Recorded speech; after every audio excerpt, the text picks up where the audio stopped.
If I wait for ages, do you not start the clock? I'm curious of when it starts. Go. All right, my name's Ben, and I'm going to be talking about Kanye West tonight as something probably a little bit different. I don't know, I'm just going to give you the background. Recently, Kanye's come out as a Christian. He's had this kind of crazy Saul to Paul transformation, and it's pretty cool to see if you look into it. I've struggled a lot over the past week of how I'm going to approach this because there's so many different aspects to this that I could talk about that are really, I guess, powerful. But the one I want to go with is our response to this as Christians and what that looks like. So just a bit of a brief thing. Kanye's come out as a Christian. That's, if you know anything about him, probably a huge shock. He's claimed to be better than God numerous times, bigger than Jesus numerous times. So for him to come out and say what he's saying is quite incredible. Part of it too, so the order of I've seen it happening is he kind of declared he's been Christian on social media or whatever, and it kind of swept across the internet. He then released his album, Jesus is King.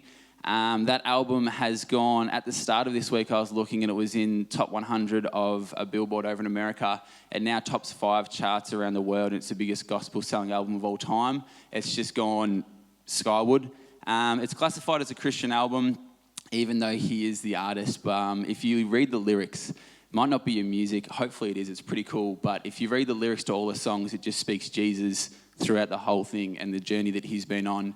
And what it looks like for him. As well as that, he started a church movement. He's got a 100-strong African-American gospel choir, which is just amazing. He went on James Corden and did a plane trip with him. Search the video. It's 20 minutes of the best 20 minutes of your life as you watch that. Music's phenomenal and everything like that. And it just kind of speaks into more of what he's doing. But what does that mean for us? So as Christians, we could probably look at this and go, it's a huge publicity stunt and look at all the money he's going to be making off this.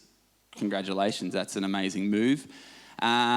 We could look at it and go, yeah, that's cool, but like he's a big celebrity, I'm just me in Bendigo, it doesn't really mean anything to me, I'll just push it aside.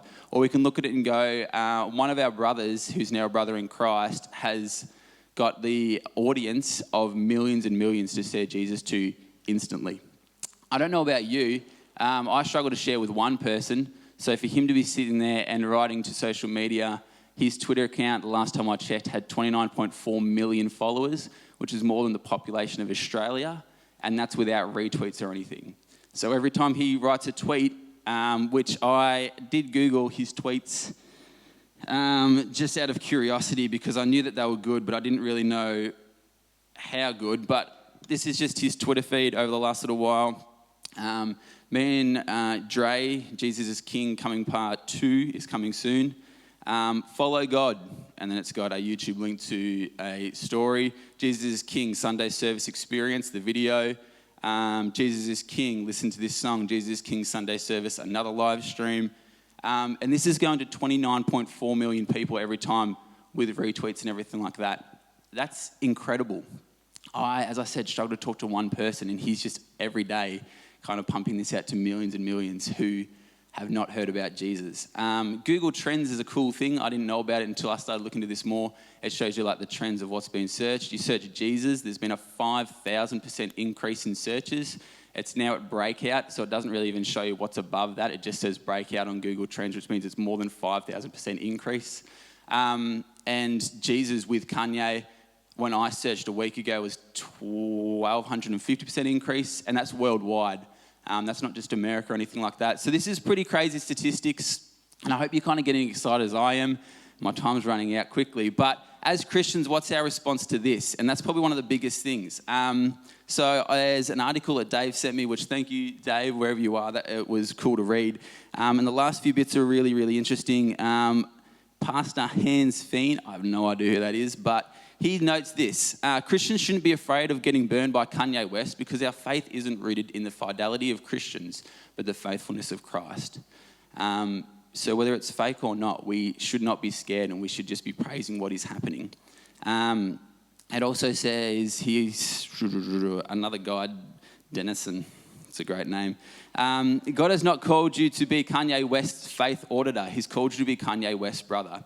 So instead of trying to keep him outside the feast of salvation until he's proven himself worthy, rejoice to enter with him into the feast where all formerly unworthy sinners are invited to eat and drink the worthiness of Jesus Christ.